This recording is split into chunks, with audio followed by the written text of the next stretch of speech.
कहते हैं कि कोई वादा नहीं फिर भी इकरार था और दूर होने का आपको भी एहसास था और आपके चेहरे की मुस्कुराहट ये बता रही है कि आपको बस इनके आने का इंतजार था। तो इंतजार की घड़ियां खत्म हो गई। क्या कीजिएगा सर, ऐसा कभी कभी हो जाता है। प्रीति जी इधर आइए।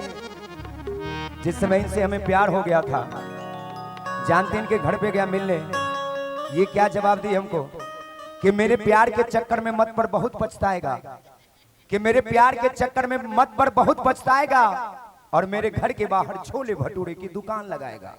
मैं भी बिहार का छोड़ा तुरंत जवाब दे दिया कि मेरे प्यार को ठुकराएगी तो पगली बहुत पछताएगी, कि मेरे प्यार को ठुकराएगी तो बहुत पछताएगी और उसी छोले भटूरे के दुकान में तू बर्तन मांजते नजर आएगी। क्योंकि प्यार महंगा है ना। कहते कि सिर्फ एहसान जताने की जरूरत क्या थी और आकर अगर जाना ही था तो फिर आने की जरूरत क्या थी। हाल पूछा भी नहीं और हाल बताया भी नहीं, ऐसे अगर आना था तो फिर आने की जरूरत क्या थी। आंधियां आती हैं आएगी यकीन था तुझको, तो फिर बाग सजाने की जरूरत क्या थी। और अगर तुझे गैर के बाहों से लिपट ही जाना था तो फिर मुझसे नजरें मिलाने की जरूरत क्या थी, तो फिर मुझसे नजरें मिलाने की जरूरत क्या थी। आइए प्रीति जी। आइए, हम लोग प्रशासन द्वारा आयोजित कार्यक्रम में हैं। एक बड़ा पुराना और बड़ा प्यारा गीत है। एक लाइन प्रीति आपके पति देव के लिए मैं सुनाना चाहूंगी। के गोद हन जादू कैसन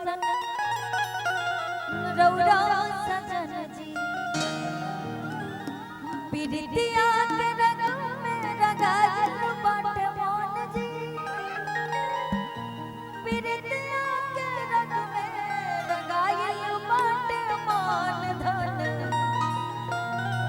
बनी अनमोल ये बलम जी,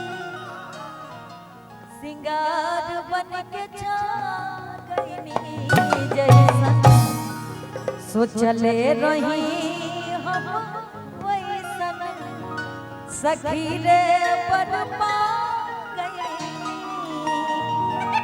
लेकिन ये तो शुरुआत के दौर बा, जब नया नया बियाह भइल। एगो प्रीति जैसन लड़की के बियाह एगो थानेदार जी से हो गइल बा, यानी सिपाही से। पहले तो ये गीत गौनी जौन हम गा देनी, लेकिन फिर का कहते कि जब से सिपाही से और जब से सिपाही से भइले हवलदार हो नथुनिया पे,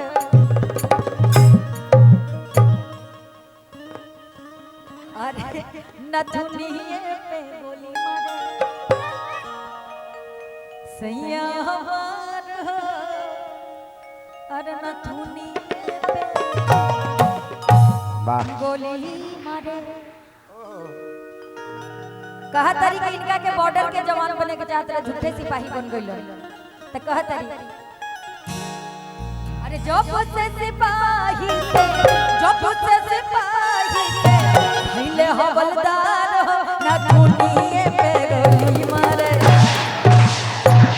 नथुनिए पे गोली मारे सैया हमार हो, नथुनिए पे गोली मारे सैया हमार हो, नथुनिए पे गोली मारे।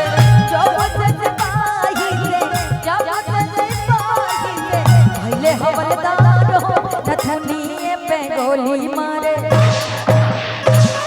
नथुनिए पे गोली मारे सैया हमार हो, नथुनिए पे गोली मारे सैया हमार हो, नथुनिए पे गोली मारे।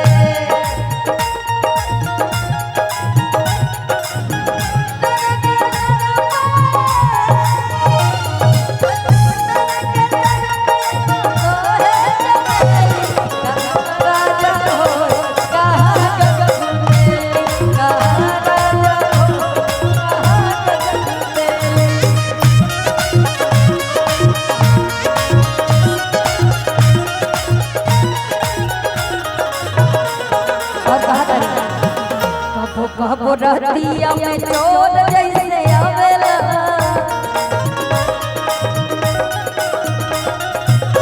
हम हमके अकेले घर बहुत सतावेला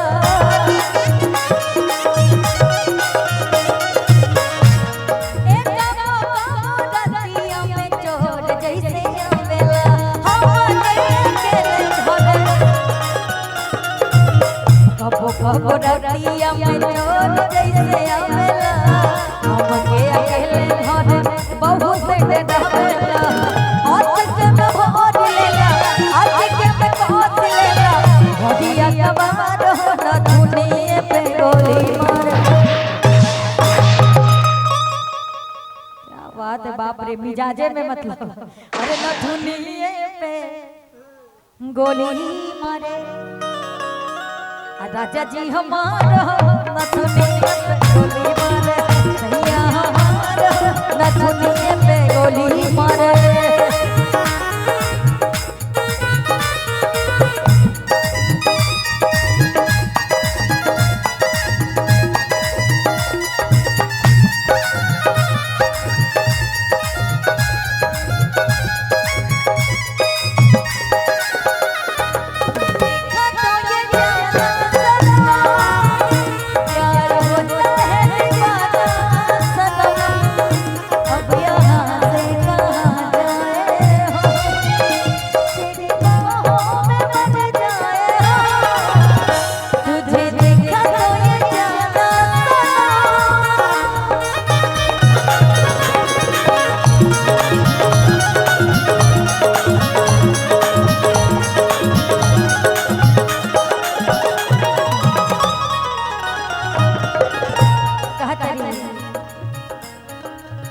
बलमासी कोहिया बड़ी बात पाती मेरे तारे लालू नाली हमारी छाती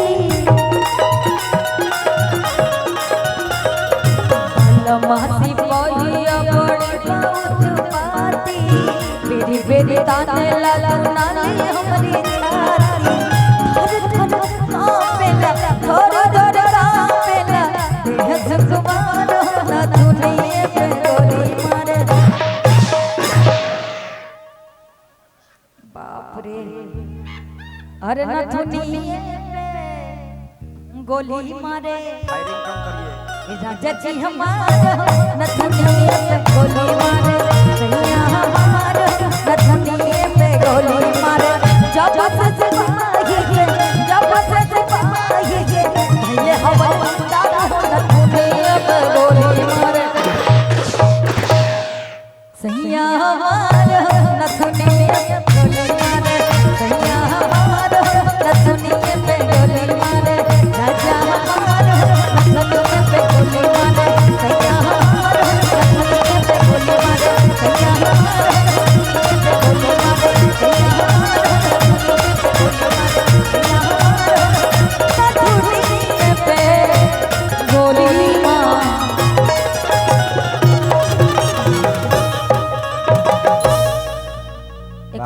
एक और गा देते हैं उसके बाद